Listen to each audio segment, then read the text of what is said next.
Luluksa ang Banateros ngayon dahil sa pagpanaw ng aming pangalawang ama na si Sir Bong Duterte, ang nakababatang kapatid ni Pangulong Rodrigo Roa Duterte. Banat Bay, actually si Banat Bay ang unang nakakilala diyan kay Sir Bong, 'di ba? Paano mo nakilala si Sir Bong? And actually si Sir Bong ang may kagagawan kung bakit nakasama ang Mocha Girls sa kampanya ni Pangulong Duterte dahil bilang kapatid ni Pangulong Duterte nung nangangampanya siya noong 2016, siya ho ang nag-imbita sa amin na sumama doon at kaya naman din kami po ay napasama. Kaya po kami ay nakilala si Pangulong Duterte dahil po dito kay Sir Bong Duterte.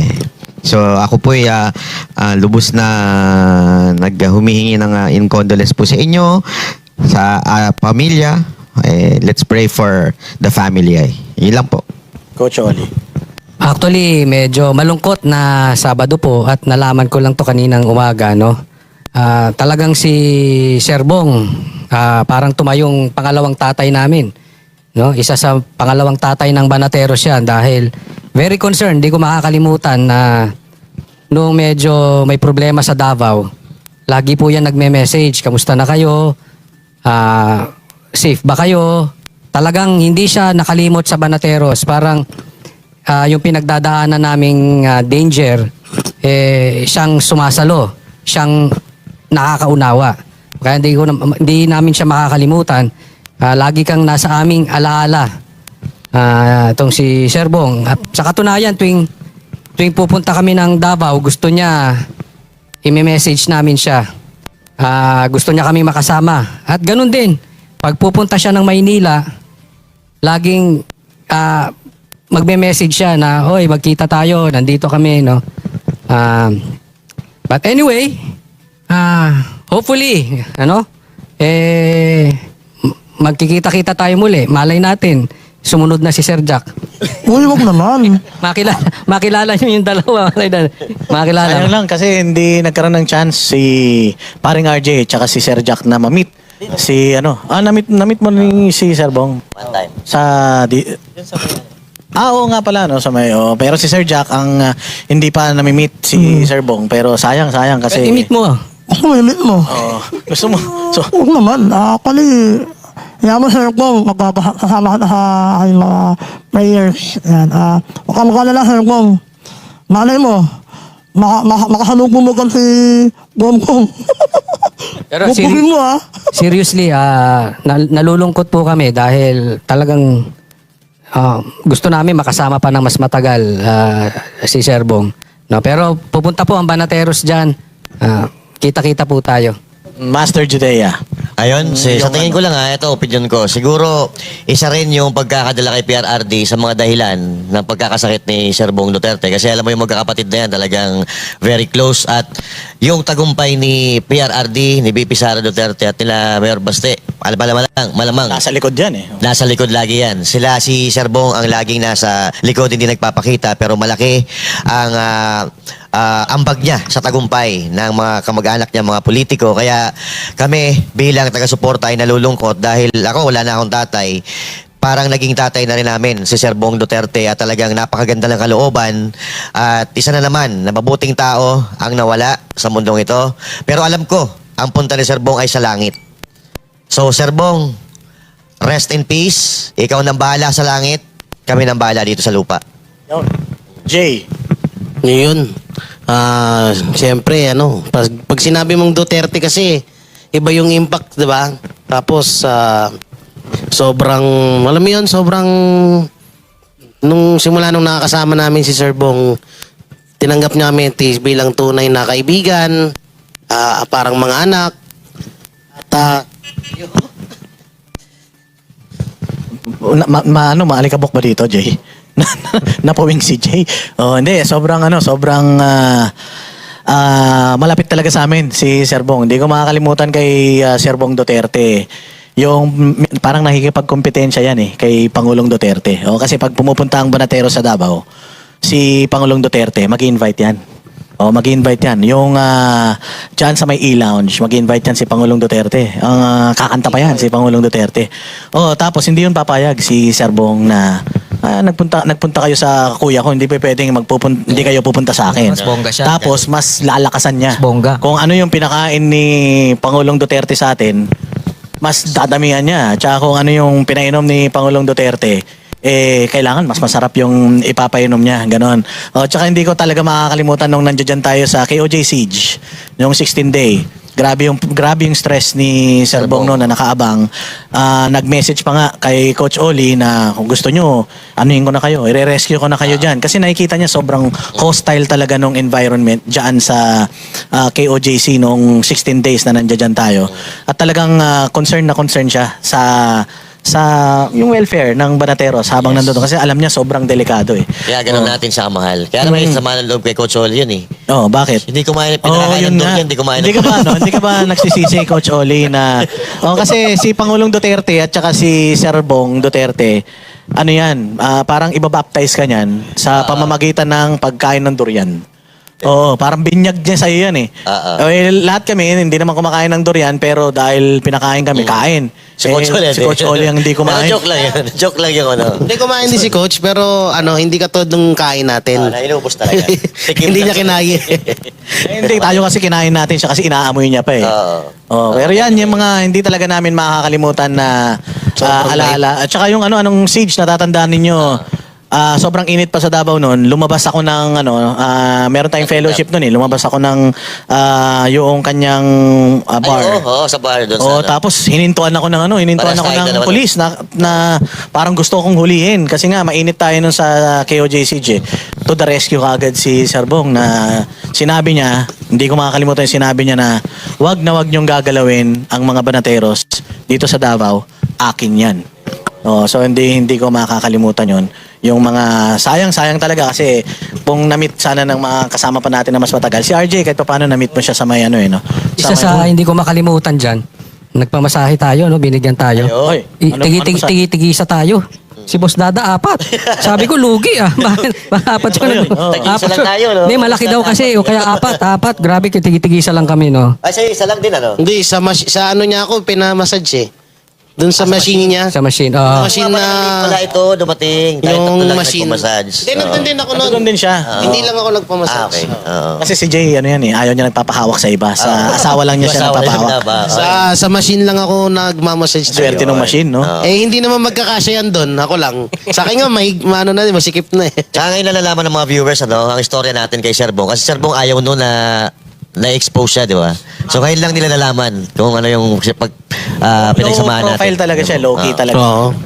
Actually, pag kayo mga nagpipicture-picture nga, sinasabi niya pa na, wag niyo akong babanggitin sa mga vlogs niyo ha. Pero alam niyo ang isang hindi ko alam, masaya o nakakalungkot na part.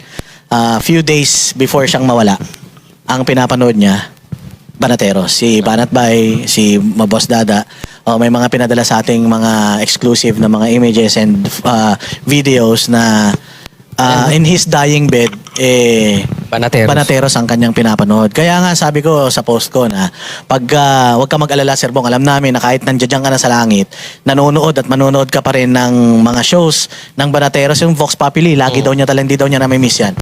Mas gagalingan pa ng Banateros sa pagbablog, sa pagbatikos sa mga kamalian ng pamahalaan.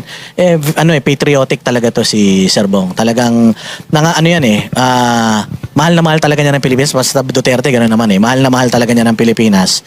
At ayan, nakikita nyo sa inyong mga screens. Alam mo, Exclusive yan. Boss Dada, natanong ko si Sir Bong nung, bakit sa dami-dami ng vloggers, bakit paborito mo yung Lagi niya sinasabi kahit si ma'am, yung asawa niya, hanggang CR daw, dala yung tablet. Pinapanood kayo Selos na nga daw. isa-isa, nagsiselos na dahil puro Banateros pinapanood hanggang banyo. Bakit Banateros? Sabi nga, bakit hindi yung iba?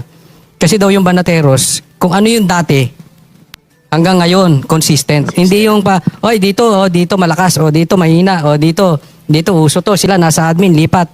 Hindi pa iba-iba. Kahit even before the election, yun na eh. Kaya yun sabi niya, talagang Banateros pinapanood ko. Ayun.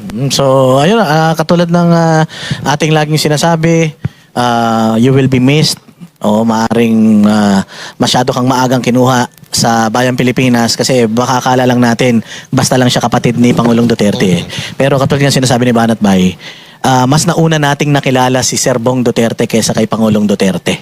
Oh, Sa and, background siya. Sa background yan active. lagi lang siyang nasa hindi siya mahilig sa clout, hindi yan mahilig sa Duterte ako, ganyan. Wala tayong narinig na itong mama kasi usually ganyan pagka presidente kapatid mo. O, dapat tapos ipagyayabang medyo mo yan. mayabang ka. Pero ito si Sir Bong, kahit daw protocol na syempre family siya, kailangan meron siyang security, ayaw daw niya. Sobrang low profile nito ni Sir Bong Duterte. At saka ito si Sir Bong Duterte matagal sa Amerika tapos napunta rito sa Pilipinas and nag-serve din to as councilor diyan sa Davao City. So I'm pretty sure na yung Davao City is nagluluksa sa pagkawala ni Sir Bong Duterte. Again, rest in peace. At maraming salamat sa lahat ng mga alaala, lahat ng mga aral na iniwan mo sa amin. Okay, mga banateros, syempre, alam naman natin sobrang busy nitong tao na to pero matindi itong kasama natin. Iko-congratulate natin siya personally. Kasama natin ngayon via Zoom si Attorney Ferdinand Topacio, isang abogado na machong-macho at sexing-sexy. Attorney Topacio, nandiyan ka na ba? Ang sexing-sexy Ayun, no? abogado. Ayun. The Attorney Sex Appeal. Yun, no? Oo. Magandang gabi sa mga banateros. Pasensya na kayo sa lighting ko at ako'y pumarada lamang sa isang tabi kasi naaabutan na ako sa kalye at magsisix na nga. At papasok na tayo at kapag gumagalaw kasi yung sasakyan, baka paputol-putol yung ating signal. Galing po kasi ako sa anniversary ng PDP doon po sa headquarters at medyo naipit po tayo sa traffic. Nako, palagay ko nagsayaw ka na naman dyan. Attorney, dahil nung Christmas party, nakita namin talagang gumigiling ka eh. Hindi, ito naman ay parang planning to set the direction sa hinaharap nitong partido sapagkat alam naman po natin itong PDP ang lumalabas na natitirang genuine opposition sapagkat yung iba pong tinatawag na opposition ay co-opted na po ng mga oligarchs. Ito lamang po ang talagang mga tunay na lingkod ng bayan ang nandito sa PDP. Kanina po ba, Attorney, napag-usapan nyo rin po ba yung pagpanaw ng kapatid ni Pangulong Rodrigo Duterte na si Sir Bong? Ano pong balita? Po. At in fact po ay may mga nagbabalak po na itong Miyerkules na darating ay bumiyahe po sa Davao upang magbigay pugay for the last time kay Councilor Bong Duterte. Ayun, syempre congratulations din. Kasi itong kasama mo na idinimanda ni Risa ay dinismiss ng DOJ yung inyong kaso. Tama ba? Banat Bay? I-congratulate naman yung iyong co-accused. Kasama ko si Banat Bay dyan, no? Ang sinasabing libelous daw kami. At kaya kami dinimanda. At alam niyo po, natatawa nga ako sa kahipokrituhan nitong si Risa Ontiveros sapagkat alam niyo po nung 2022 naghain po ng isang panukalang batas si Risa Ontiveros to decriminalize libel and cyber libel. At sinasabi niya po ay ginagamit daw yan dalawang batas na yan upang sikilin ang mga mamamahayag na magbigay ng puna sa mga public officials. Pero nung siya lang pinuna, ginamit niya yung batas na yan para sikilin yung aming freedom of expression. So kita nyo, ganyang klaseng tao yang si Risa Ontiveros. Banat. Attorney, meron lang akong tanong dun sa kaso na na-dismiss.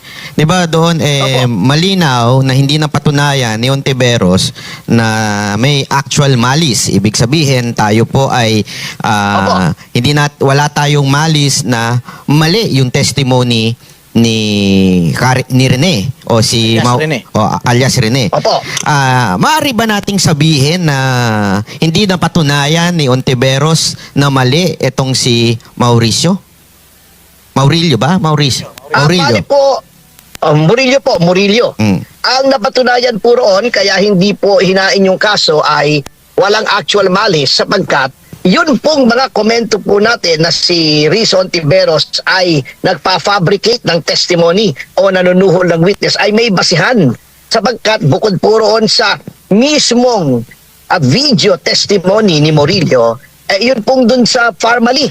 Yun din pong isang witness doon na sinabing sinuhulan siya ng staff ni Ontiveros ay nag-execute din ng isang sinumpaang salaysay sa harap ng notaryo na nagsasabi rin po, inuulit yung sinabi niya sa video na nanuhol po yung mga staff ni Senator Ontiveros sa kanya. binigyan siya ng various amounts at binigyan siya ng e-bike, etc. So, kaya sabi po ng DOJ, hindi po malicious kasi may basihan. At nagkomento lamang po tayo on the basis of what these people said publicly and on video and in their sworn statements. So tama po na hindi niya napatunayan na yung ating sinabi ay may actual malice. Maaari din po bang, Opo, kunwari, ngayon po, di ba, tumuloy po yung kay Rene doon sa... Opo, tumuloy, yung cyber libel. Opo. Kaya nagtataka ako kung sa tayo ay walang malice, ay dapat wala ring malice yung kay Rene kasi sinasabi lang naman niya, based on his own experience, na siya ay tinuhulan, kinausap, etc. He was made to fabricate evidence. Bakit yun ay cyber libel? Samantalang yung sa atin ay hindi. Ngayon. Okay lang ba na kasuhan itong si alias Rene ng DOJ na kahit walang nagsasampa ng demanda sa kanya or nag-i-initiate ng demanda sa kanya? Ang pag-alam ko po, although hindi po ako party dun sa kaso, ay si Rizzo Ontiveros din po ang nagsampa ng libel at cyber libel sa kanya. At ito po naman ay tinuloy ng ating DOJ at tuloy-tuloy na po nag-file ng information sa hukuman. So, malaki din ang chances na pwedeng ma-dismiss din ito dahil kung ang basihan ng kaso niya sa inyo, yung balita kay Maurilio, pwede rin may chance na ma-dismiss din itong kaso ni Maurilio sa kanila.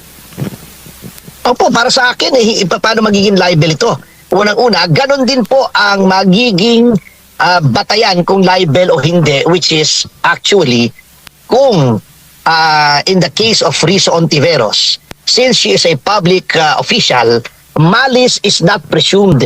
Ang burden of proof or onus probandi para patunayan na may malice ay nasa sa kanya. At ito pong, with respect to the testimony of Murillo, ang subornation of perjury, ang paghahanap ng isang false witness ng isang public official is a matter of public concern. Sapagkat ito po goes directly into the heart of how she discharges her duties as a public officer. At kung meron pong anomalya sa kanyang pag-charge ng kanyang duties, dapat po malaman ng publiko ito. So, hindi dapat pong itrato to with malice because the public has the right to know. Yan po ang ang disadvantage, attorney, ng isa kang mambabatas tapos hindi ka naman abogado, natatandaan ko yung famous line na binitawan mo, yung welcome to my world. Hindi ba? Hindi namin makakalimutan yan. Opo, kasi kung tutuloy-tuloy po yan sa hukuman, sabi ko nga, ako 33 years na ako, second home ko na yung hukuman, very comfortable tayo dyan. At kung yan ay tutuloy, syempre, hindi maaari as an accused in a criminal case, I will have the right to confront her as the witness against me. I will have the right to cross-examine her. At doon, hindi niya pwedeng akong ipakontempt, hindi niya ako pwedeng pigilin doon because may rules of evidence po roon. She cannot hide behind parliamentary immunity. She does not have the powers of a senator. So, pwede po natin siyang i-cross-examine. And I was actually looking forward to that. Pero, na-dismiss na nga po Actually, ready na nga po ako magpakulong because of that. At akala ko talagang papailan tayo dahil alam naman natin na weaponized na ang DOJ laban sa mga kritiko ng pamahalaan. Attorney, si Coach Oli po ito. Itong patungkol Opo, kay attorney kay alias Rene, meron na bang demanda Opo. kay Risa doon sa di umanong tanim witness o panunuhol ng witness?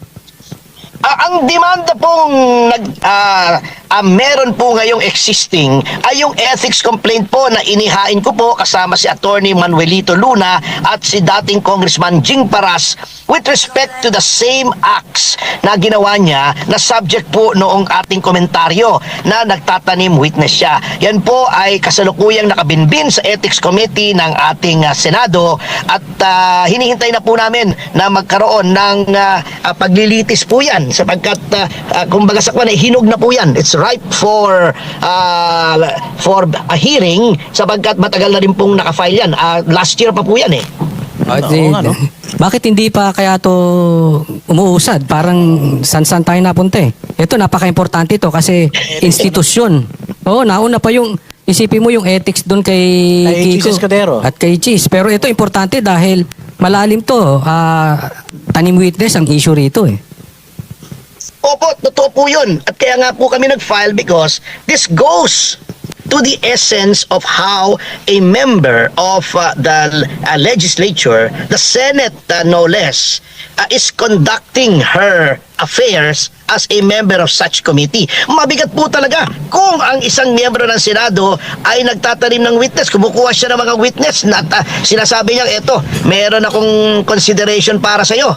Ikaw ay magtestigo, ito ang sabihin mo, eh that pollutes the entire legislative proceedings when it comes to yung mga inquiries in aid of legislation, pardon for the use of the word, nabababoy po kung ang mga input sa legislative inquiry ay polluted. Ibig sabihin, hindi po makatotohanan at gawa-gawa lamang in order to serve a certain agenda. Yung agenda ng senador na nag-produce nitong mga false witnesses. Nakakabahala po ito kung ganito ang ginagawa natin. Ibig sabihin, ang legislation po na nagbubunga ng legislation yan, legislative inquiry, ay batay sa wrong premises. So how can you make a good law when it is based on wrong premises, on polluted and corrupted inputs?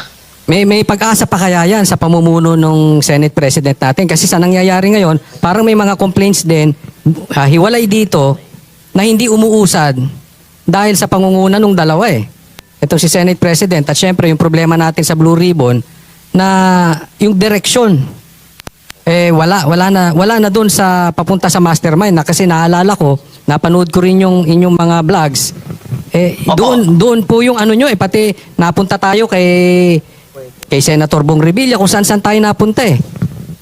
So ito ba Ay, tama po yun. Alam niyo po, well, ang chairman naman po ng Ethics Committee sa kasalukuyan ay si Senator J.V. Ejercito at I am willing to give Senator Ejercito the benefit of the doubt sapagkat kilala ko yan personal.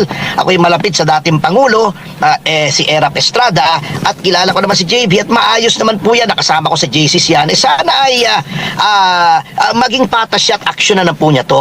Wala naman po kami hinihinging special consideration dito, kundi magkaroon ng patas na hearing na kung saan papayagan kami magpresenta ng lahat ng ebidensya. Now, with respect sa sinasabi niyo po na nililihis, alam niyo po, baka hindi napapansin ng iba. Hindi lamang po yung ginagawa, katulad po na nag-anunsyo si Senator Ping Lacson na yun daw preliminary report nila o partial report or whatever they call it, ay nagtuturo sa 3 senador.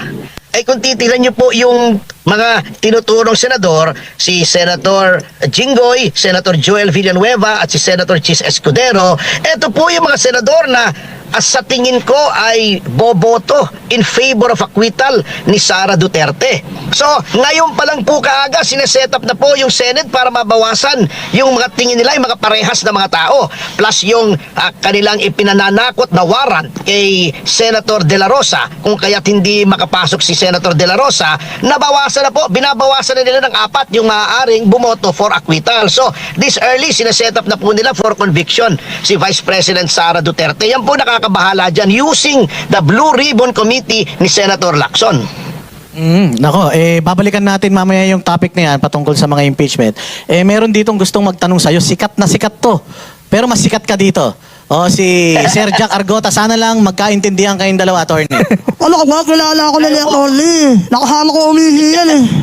Uy, Atty, naalala mo ako, no? sumayaw pa kayo niyan. Oh, naman, of course, intercourse. Ako ni Atty, meron akong nakuha subpoena. Galing Opo, sa subpoena? NBI. Opo. Tapos, walang nakalagay na ano. Tama ba yun, Atty? Walang nakalagay na complainant. Hindi pwede po yun kasi sampina po ba para sa preliminary investigation sa piskalya o sa DOJ? Sa NBI, Sa ano? NBI ko, sa NBI. Baka Saan po yun? ini-invite siya sa NBI, attorney. Yung imbitasyon po ng NBI ay hindi naman po sampina yan, ano? Unless ginamit nila yung sampina powers kasi sa bagong NBI law. Dati po kasi direktor lang ng NBI ang may sampina powers, may bagong batas po na ang sampina powers ay na-extend sa mga regional directors ng NBI. Kung imbitasyon po ay pwede naman po kayong hindi pumunta at pwede naman kayong magpadala lamang ng abogado para itanong kung ano itong subject nitong imbitasyon na ito. Because kung kayo ay under criminal investigation, dyan na po papasok yung so-called Miranda rights. You are not compelled to give any evidence. So if you exercise the right to remain silent, pwede naman po yan. Yan naman po NBI yan po ay fact-finding, hindi naman po piskal yan. Hindi naman po prosecution office yan. Kung sa tingin nila ay may crime committed, ano po ba daw krimen? Bakit daw po kayo iniimbita? Actually, na-post po kasi ako ng yung sa St. Luke's. Yung Yung medical attorney, report. yung medical bulletin na fake daw na kumakalat. Eh, ang ginawa ko, So parang motu proprio investigation ng NBI, oo. So may pananagutan ba si Sir Jack doon, attorney? Kung pinost niya yun, Hindi naman pwedeng mag-file ng kaso direkta sa korte. Kung sa tingin nila, if under case development ay meron silang tingin na may krimen, magpa-file din po sa prosecution office yan eh. So, maigit doon na po sumagot. pero sa tingin niyo po, attorney, may krimen ba na nalabag si Sir Jack? Nag-trending yan eh. Ang ano naman yan eh. nagbinulam Ikwento ako mo. Actually, nagbinulam ako noon, yung post ko. Ang sabi ko noon, kasi actually yung post na nga yun, malabo yung pangalan. Mali yung kung ilang taon na si mom ko, mali kung anong araw, mali yung araw eh. So yung sabihin, Saka ano ka, nag-diagnose ka. nag-diagnose eh. Hindi ka naman doktor, nag-diagnose ka. Nag-diagnose lang ako, Anoli. Pero Ang sabi actually- ko naman, Anoli, ang sinabi ko sa post ko, sa palagay ko, si Marcos, may cancer sa kabilang itlog. Yun lang yung sinabi ko, Anoli. Okay. So, Eh, alam parody. naman nilang nagpipilo lang ako, pero seryoso. Ano yun? Alam nyo, Meron maraming ba tao cancer dito sa sa kalawang itlog Pilipinas lalo na sa pamahalaan natin, walang sense of humor. Kasi sabi nga ng mga psychologist, ang best friend ko ay psychologist, sabi ng mga psychologist, para ka daw magkaroon ng sense of humor, dapat daw ikaw ay matalino. So pag ikaw ay hindi matalino, lahat ay literal ang iyong pagtanggap sa lahat ng nababasa mo. So kailangan namang i-explain yung context niyang iyong post. Okay. So, pupunta ako ron eh. Hindi ko muna kailangan lawyer, Anoli, no? Parang din, natatandaan nyo yung Adobo Chronicles, naglalagay din yan ng kala mo, news report, pero katatawanan. Parang yung The Onion sa Amerika, di ba? Merong ganong website, The Onion, kala mo talaga siya ay dyaryo. Meron pang mga news report, pero yung papakinggang mabuti, parody. Nagpapatawa lamang, satire. Tama. Hindi ko alam. Pero meron pa po kasi siyang kaso, PUF, Possession of Ugly Face. Ayun, mabigat. Hayop ka. Palagay ko, aregluhin na lang natin Pero yan. Anoli, may alam ako, hindi mo ako makukulong. Makukulong ba ako, Anoli? Ay hindi natin po malaman until makita natin yung kwan. Mukhang makukulong yung lahat ako, information against you. Actually, seriously, wala naman pong crime na fake news. Pag ikaw ay nag-post ng fake news, yung epekto ng fake news na yun na tinatawag has to fall under a certain category of a crime, either a special law or under the revised penal code. So dapat i-define nila what are you being charged of? Para alam mo, kasi that is part of due process. Due process mandates that you are informed of the nature and causes of the accusation against you. Halimbawa, ang charge sa iyo ay yung charge sa amin, meron akong sedition. You are being charged with sedition dahil ganito ginawa mo, nang bato ka noong September 21, sinabi mo, wasakin, gibain, etc. So yun po ang dapat na mangyari. Sa subpina, nakalagay daw kasi yata, parang may may Cyber libel. cyber Parang cyber libel. libel. Nagsimula kasi itong na to, attorney, parang parang lumalabas, in-interview yung NBI director ba yun? In-interview doon sa isang news sa show, and then lumalabas doon sa sa show na yung abogado na best friend mo rin. At yung ewan ko bakit araw-araw nandiyan daw yan sa news outlet na yan, wala yatang kliyente. Pero sinabi niya na ito. Sino yun? Si Falsis. Sabi niya, sinabihan niya yung NBI na Abogado ba yun? ito po ba dapat ba imbestigahan ito? Kasi nagpapakalat ng fake document na dininay naman daw ng St. Luke's. Ganun eh. So parang ang nangyari, parang na-pressure lang nga sa tingin ko yung NBI dahil on the spot sinabihan ni Falsis. Pero, kuya, binura ng Facebook, i-post ko. Nagkaroon akong violation. Parang na-mass report ako eh. Parang wala na. Pero freedom of expression. Hindi naman krimen yung pag-mass report sa Facebook eh. Ayun. RJ, may tanong ka kay attorney. Mabalik tayo dun, attorney, kasi naaalala ko po yung, I think ikaw din yung nagsabi no, nasanay na tayo kay Risa Hontiveros na tanim witness.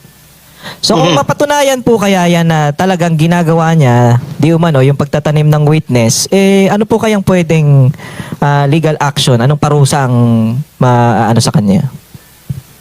Well, marami pong maaring kasuhan sa kanya based on the circumstances.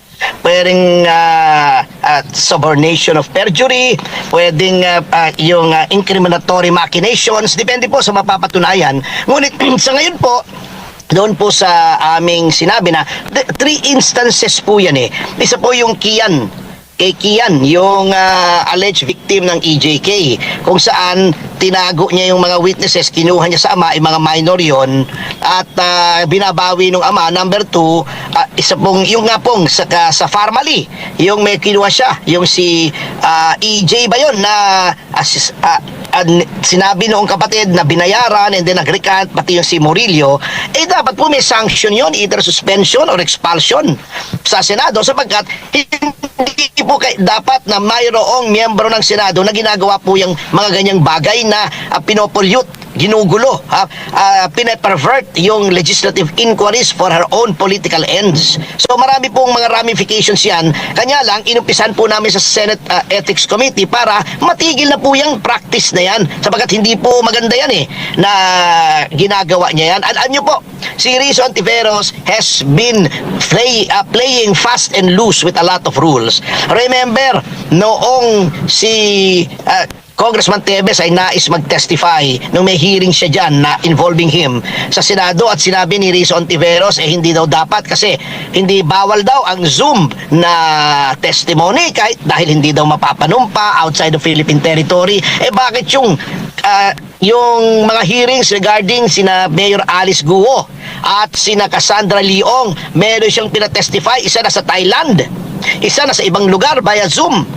Iyon po ang dapat na mawala dyan sa Senado, yung double standard na ginagawa ng ibang mga senador katulad ni Ping Lacson, yung kay Gutesa, kay Saldico. Bakit pag iba ang nagsasabi ay agad-agad ina-action na nila, yung kay Bong Revilla, yung kay Senator Villanueva, Joel Villanueva, etc. Pagkatapos, pagka papunta kay Martin, yung mga testigo, same quality, same nature of the evidence, ay hindi po nila pinupursu. Katulad po ngayon, yung BRC, ano nang iniimbestigahan? BIR na. Bagamat kailangan imbestigahan po ang BIR, yung abuso ng mga letters of authority, para sa akin, higit na mas importante na matapos muna at malaman ng mastermind, din tunay na mastermind, dito sa tinatawag na floodgate at sa kanayang BIR. Ayun, attorney, si Master Judea po, ano? Kanina po Opo. nasabi nyo na si Risa Hontiveros ay meron na pong kasong kinakaharap regarding dito sa panunuhol at pagbabayad ng mga testigo. At alam naman natin, itong si Risa Hontiveros ay hindi naman nakalin yan kay Marcos, kundi nandun sa mga dilawan. Sa tingin nyo po, ano po ang nagiging dahilan kung bakit itong reklamo kay Risa Hontiveros ay hindi po iniimbestigahan, samantalang katulad na sinabi nyo na sila Bong Revilla, sila Chis Escudero, napakabilis nilang aksyonan. So ano po nangyayari dito bilang kayo po ay isang abogado? Hindi ko lang po alam. Nagkakaroon nga ng selective justice. Kasi nga, katulad ditong kay Bong Revilla, alam nyo, napakabilis po nito. Sinusuri ko yung pangyayari kay Bong Revilla. Alam nyo po, si Senator Bong Revilla, alam nyo, kritiko po ako niyan. I am on record nung eleksyon na halos linggo-linggo sinasabi ko, si Bong Revilla ay dapat ibalik niya yung sinabing nakuha niya, yung kay Napoles, sapagkat bagamat na-acquit siya, ay merong lumalabas doon na civil liability. So, hindi po maaring masabi ng kahit sino na ako ay kampi kay Bong Revilla. Pero sa ngayon po, yung nangyayari sa kanya offends my sense of justice. Bakit po? Unang-una yung pagka-include po niya sa malversation. Yun po ay hindi dahil sa isang complaint, hindi isang reklamo, kundi a mere motion to include him as a respondent doon sa DOJ. Hindi po maaari yun kasi pagka ganun po, motion lamang, hindi niya makikita yung mismong reklamo against him at saka yung mga ebidensya against him, paano siya sasagot ng maayos.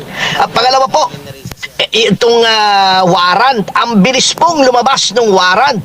Pag-file po ng ito pong information ng DOJ ay ito po ay inendorso sa Ombudsman kay Ombudsman Boying Remulla, at siya po ang nag-forward as inadapt niya yung mga findings ng DOJ, finorward niya sa Sandigan Bayan na mga alauna ng hapon. At ito po ay na-refer doon sa division, na-raffle sa division ng mga alas 4. Wala pa pong alas 5, may warrant na. Nakalagay po sa ating konstitusyon, pati sa ating rules of court, that the determination of probable cause for the issuance of a warrant must be personally determined by a judge after reading the evidence.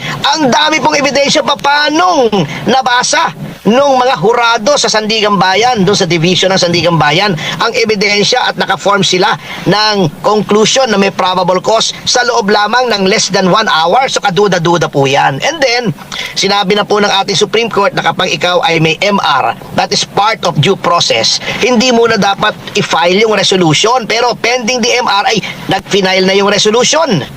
So yun po ang mga ginawa kay Senator Revilla na para sa akin ay unfair, unconstitutional, sapagkat labag po sa due process clause ng ating constitution. In other words, ni-railroad po. At para sa akin, bakit ginawa ito? Para na naman matakpan, kasi every time napapalapit na ng papalapit sa mga tunay na mastermind di umano ng flood control scam, ay nililihis po nila. Either magkakaroon ng peking impeachment against Marcos, o impeachment kay Sara, or magkakaroon ng pati yung kay Atong Ang ginagamit para ma-divert. Yun po mabigat. Talagang gusto nilang ilihis ang usapin dito sa flood control. Attorney Topacio, Jay Guevara nga po pala. Opo, Sir Jay. Kasi nagsalita na itong si Risa na kayang-kaya niyang talunin si VP Sara bilang presidente. Sa tingin niyo ba, siya na ba ang kahawakan ng administrasyong Marcos sa 2028? Kala ko, tinatanong niyo kung siya yung hahawakan ni Ronald Llamas Pero administrasyon pala, oo, nabigla ko ron. Mukhang akala ko doon papunta yung ating usapin pero alam niyo po, ewan ko po kung siya ang hahawakan, hindi natin masabi itong takbo ng utak ng administrasyon na ito. Ngunit, kung inyo pong susuriin, mahihirapan po si Senator Risa Hontiveros. Tignan niyo po ang kanyang political career. 2 beses pong tumakbo yan ng senador. Olats. Yung pangatlong beses niya, nanalo siya. Kaya lang, siya ay number 11 out of 12. Ang number 12 noon ay si Laila De Lima.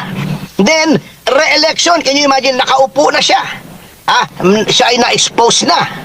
At nagkaroon na siya ng maraming exposure, maraming pondo, pero nung lumaban siya uli for election, bumaba palalo ang rating niya, 12 out of 12. Paano kang mananalo ng 1:1 sa napakapopular na tao kung ikaw, isa ka lang out of 12 na pagpipilian, kulelat ka pa. So yun lang ang isipin natin sa chances ni Risa Hontiveros Aray ko. Ang sakit mo naman magsalita, Tony. Hindi, totoo naman po, totoo naman. Hindi sa harsh tayo, kaya lang, talagang naman kung sa isang tao na 12 tao ang pipiliin, hindi pa nga siya nauna o pangalawa huli pa siya muntik na nga siyang makalimutan Attorney, dugtungan ko pa kasi ngayon, katakataka talaga na bakit sobrang tahimik ni Risa Hontiveros sa pagiging mastermind di umano ni Martin Romualdez at Marcos Jr. sa nakawan sa flood control.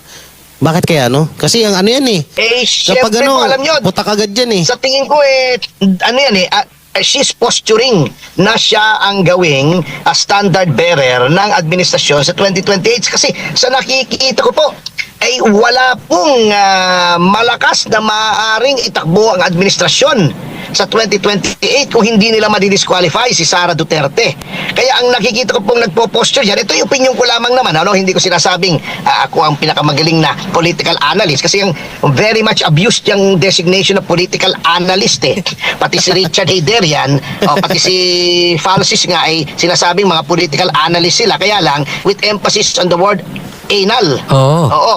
Itong dalawang ito, si Richard at saka si Falsis, Anyway, yung sila po yung administrasyon ay nagpapalipad ng sinasabing trial balloon kung sinong tingin nila ay pwede nilang gawing manok sa 2028. So nandyan si John Vic Remulla na Nako. sinabi na siya'y tatakbong presidente. He is Mr. testing the Vision. waters. Andyan si Rizon Tiveros. So tinitignan po niya. She is posturing kaya siyempre, hindi ka pwede mag-posture kung lalabanan ng may administrasyon sapagkat ang gusto nga niya ay siya yung gawing official candidate ng administration sa 2028. What do you think kung magsasanib puwersa yan? Kasi yun yung sinasabi nila I can slay or we can slay VP Sara sa 2028 kung magsasanib puwersa. Oh, so sa tingin mo magkakaroon ng Ang isang... problema, kahit magsanib puwersa po sila, hindi ubray. Kahit saniban pa sila ni Satanas, palagay ko, hindi sila ubray. Grabe yun. Mabalik pala tayo, attorney, doon sa sinabi mo kanina tungkol doon kay Bong Revilla. No? Kasi kamakailan, nagsalita ang, I think, DOJ at sinasabi nila na Opo. inaantay nila yung recommendations ng Senate Blue Ribbon Committee para makapag-file na sila ng mga kaso. Bakit wala pa pala yung recommendations ng Senate Blue Ribbon Committee? Bakit nauna naipakulong ito si Bong Revilla?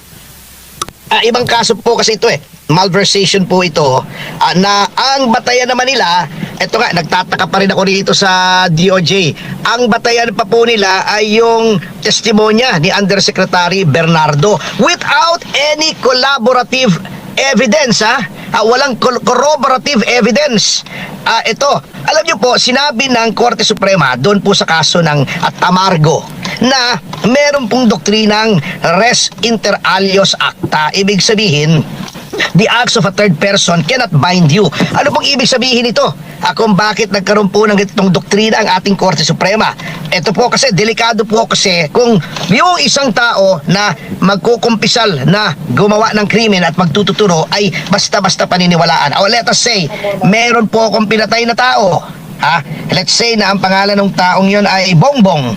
Hindi naman si Pangulo yon, siyempre. Ano lang, palayaw lang yun ng tao. Ibang tao yon, ano? Pinatay ko. And then nahuli ako. And then sasabihin ko, pinatay ko nga po si Bongbong. Ngunit, pinapatay sa akin ni Boss Tata. Inutusan ako, binigyan ako ng 100,000 piso, kalahating milyong piso, binigyan ako ng barel kaya pinatay ko.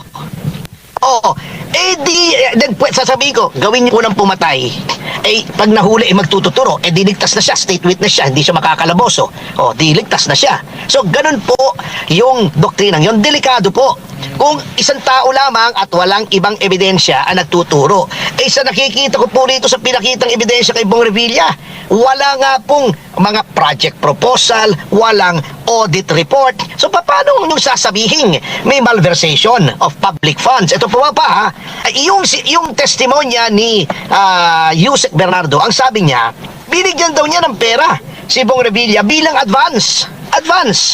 Kung advance yun at wala pang proyekto at i-release pa lang yung pera, ngunit ito ay advance, yung binigay niyang pera ay hindi po public funds yun. Maaring pera niya yun, maaring pera ng ibang tao, at definitely it will not fall under malversation of public funds.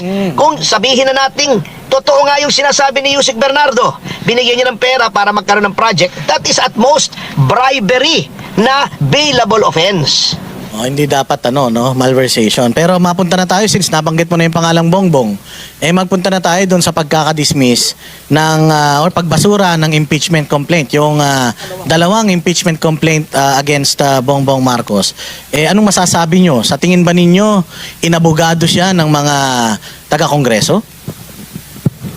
Ay, expected naman po natin yun kasi unang-una, yung kay Attorney De Jesus, with all due respect, talaga naman pong manipis literally and figuratively. Manipis po at talagang may mga allegations siya roon at kaya't nasabi ng committee na it is based on hearsay, etc. Walang mga evidence.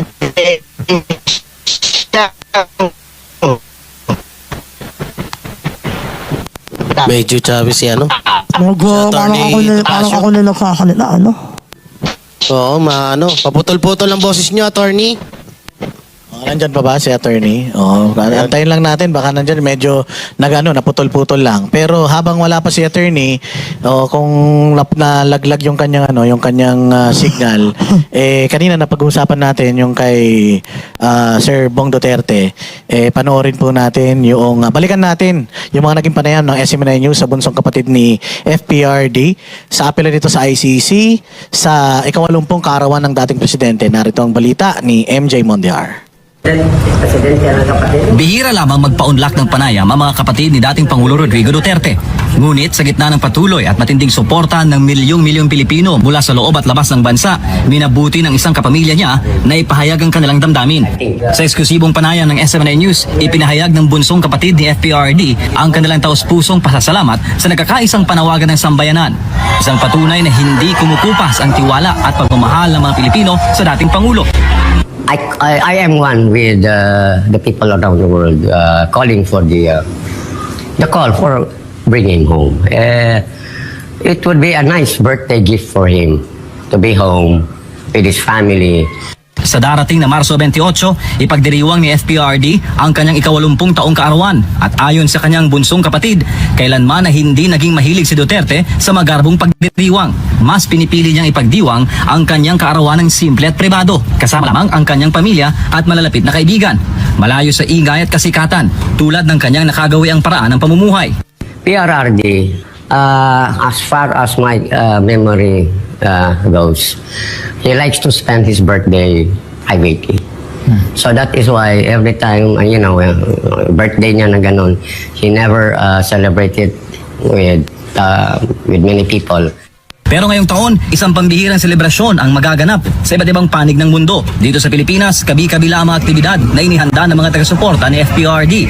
Kamakailan lang, nagtipon-tipon ang iba't ibang volunteer groups sa Davao City para pagplanuhan ang isasagawang malakihang pagdiriwang na magsisilbing pagpapakita ng kanilang walang sawang suporta at pasasalamat. Hindi rin nagpahuli ang mga Pilipino sa ibang bansa, lalo na sa Europa kung saan matatagpuan ang ICC. May mga nakahandang programa roon para iparating ang kanilang mensahe. Ang patuloy na paninindigan para kay FPRD. Para sa kanyang pamilya, isang malinaw na pahayag ang ipinakikita ng sambayanan na hindi nagbabago ang tiwala at pagmamahal ng mga Pilipino sa dating Pangulo.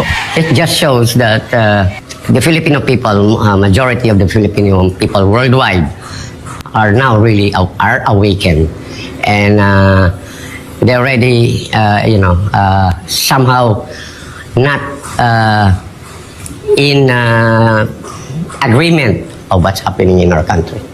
Sa gitna ng lahat ng ito, isang taos-pusong panalangin ang ipinapaabot ng pamilya Duterte na makauwi si FPRD sa kanyang bayan, lalo na sa mismong araw ng kanyang kaarawan. At kasabay nito, isang mahalagang apela ang binitawan ni Bong Duterte para sa ICC.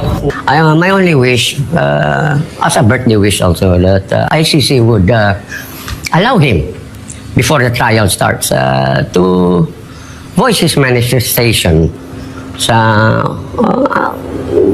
whatever on his mind, so that it might not be for the ICC to gauge on the merit, but at least for the world to listen and understand how he feels and what is on his mind. Ayun, nakita nyo yung Oo interview. nga. Ay, ano yan, nakakatapos yun nung KOJ Siege. Pag-uwi natin, Oo. in-interview na siya ni Boss MJ Mondiar. Alam mo Pero- boss, may naalala ko, ano pa yata tayo, nagpaplano pa tayo na pumunta ng Davao para ma-meet yan si kasi paborito natin pumunta doon sa sa kanyang rest house. Si Master Judea at si Jay Guevara. First time niyang ma-meet si Pangulong Duterte doon sa kanyang Doon mismo, sa resort. no? Sa Ngayong, bahay ni Sir Bong. yung bahay ni Sir Bong, no? Napakaganda ron. Napaka-memorable niyan ni Sir Bong sa amin, lalo na.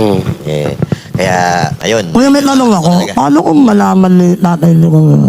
Ayun lang, malulungkot talaga kasi close yung dalawa eh. Kaya, Pero may post na si Kitty, hindi ko lang sure kung kay Kitty yung page na yun. Hindi kasi na weekend parang- ngayon Jay.